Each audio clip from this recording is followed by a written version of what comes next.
जय शिवराय, जय जिजाऊ आणि मी जयश्री. आणि आज आम्ही भारी खुशीत पण आहे आणि थोडंसं वाईट पण वाटतंय कारण आलेले आंबे पडून जाणार आहे कारण आमच्याकडं आबळ. आणि आता ऐकलं विजेचा कडकडाट होतोय, एकदम जोरदार होतोय. माहित नाही पाऊस कधी सुरू होईल. आणि वातावरण खूप छान सुटलंय, वारं सुटलंय. रामकृष्ण जोरजोरात ढगांचा गडगडाट चाललाय तिकडं सगळा.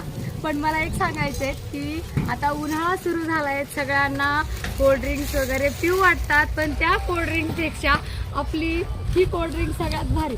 कोणी कोणतीही कोल्ड्रिंक्स पिओ, कोणत्याही ब्रँडची पिओ, आपण एकच ब्रँड, शेतकरी ब्रँड, उसाचा रस, बरोबर ना. आणि तो उसाचा रस बऱ्याच वर्षापासून मिस होत होता. तो मागच्या वर्षीपासून दणक्यात सुरू आहे कारण कोरोना काळात आपण कोणताच सगळे व्हायरस होते, उसाचा रस आमरस विसरलो होतो. तर आता दणकावून नाळा तुझ्या खूप खूप